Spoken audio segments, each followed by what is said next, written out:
2 ہجری ہے اور رمضان المبارک کا مہینہ ہے، کفار کی ناپاک سازشوں کے تحت کہ کافروں نے کہا کہ اسلام کو مٹانے کے لیے چڑھ دوڑو ان کے اوپر، کہاں؟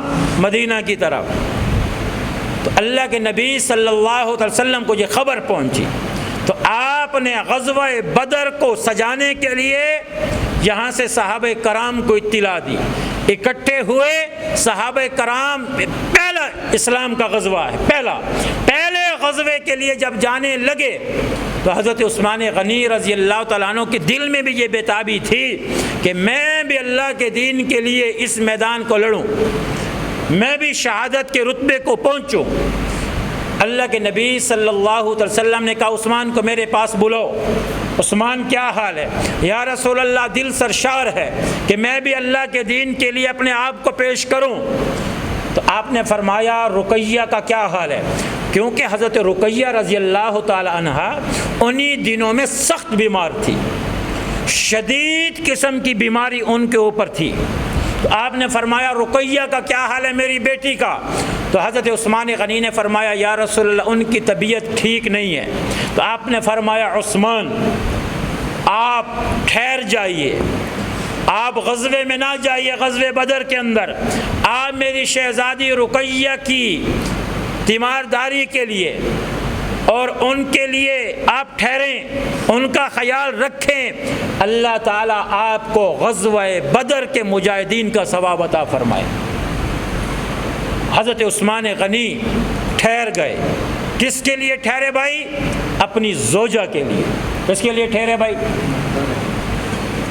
اب مجھے کبھی کبھی ساتھی کہتے ہیں، ایک حدیث میں آتا ہے ایک صحابی حضور کی خدمت میں آئے، فرمایا یا رسول اللہ میں جہاد میں جانا چاہتا ہوں۔ آپ نے فرمایا تیرے والدین زندہ ہیں یا ان میں سے کوئی ایک ہے؟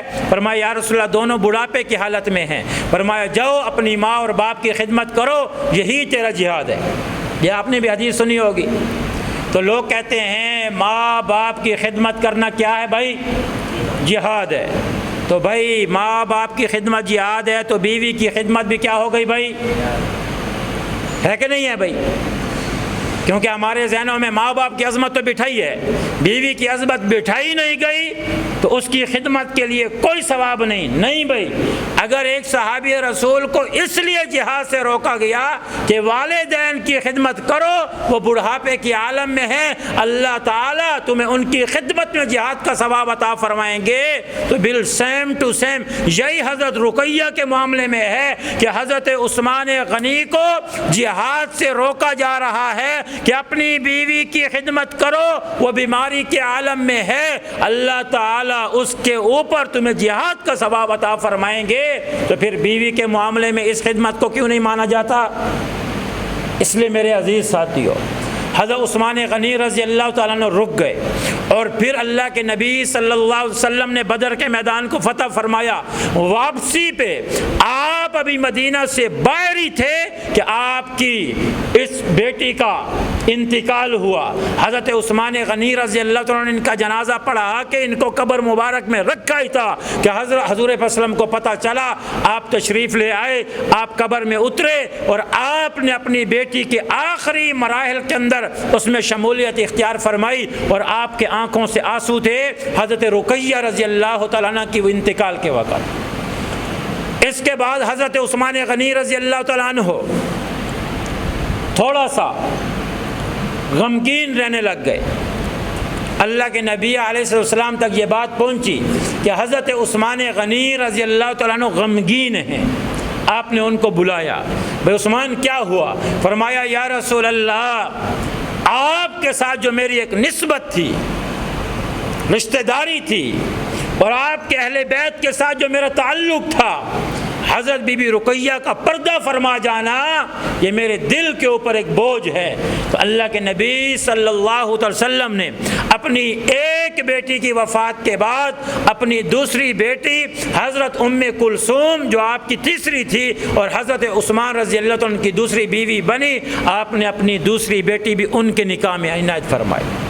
ان کی وفات کے بعد آپ نے فرمایا اے عثمان تو اتنا مبارک داماد ہے، تو اتنا اچھا داماد ہے کہ اگر رب تعالیٰ مجھے 40 بیٹیاں بھی عطا کرتا، یک کے بعد دیگرے ہر بیٹی میں تیرے نکاح میں دے دیتا۔ عثمان اتنا عظیم تھا، آپ کے اخلاق اتنے بہتر تھے کہ اللہ کے نبی یک کے بعد دیگرے ہر بیٹی آپ کے نکاح میں دینے کے لیے تیار تھے۔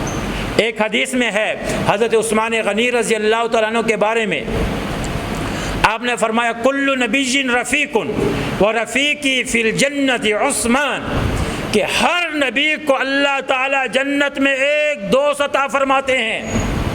اللہ تعالیٰ ہر نبی کو جنت میں ایک قریبی دوست عطا فرمائیں گے، اور فرمایا رفیقی فی الجنت عثمان، اور میرا جنت میں قریبی دوست عثمان غنی ہوگا۔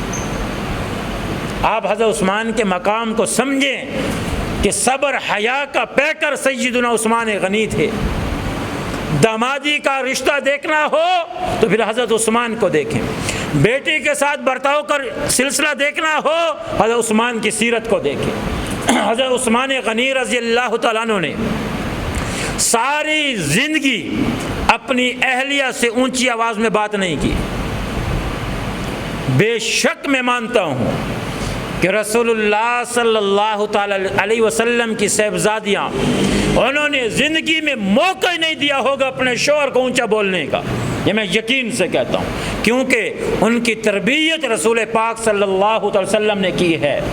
لیکن مجھے یہ بھی یقین ہے کہ سیدنا عثمان غنی وہ مبارک داماد ہیں جنہوں نے نسبت رسول کا خیال رکھا ہے اپنی زوجہ کے اندر بھی، کہ ان سے اونچا بولنا گویا ایسا ہے جیسے رسول اللہ صلی اللہ علیہ وسلم کے ساتھ اونچا بولنا ہے۔ تو داماد کو دیکھیں، آج اگر رشتہ کریں اپنے داماد کے اندر خوبیوں کو دیکھیں، ان کے اخلاق کو دیکھیں، ان کے دین کو دیکھیں، ان تمام معاملات کو دیکھ کے پھر اپنی بیٹی کو وہاں دیں۔ آج ہم اسٹینڈرڈ دیکھتے ہیں، نوکری دیکھتے ہیں، پیسہ دیکھتے ہیں، نہیں دیکھا اپنی بچی کے لیے اپنے داماد میں اس کا اخلاق بالکل نہیں دیکھا، اس کی نماز بالکل نہیں دیکھی۔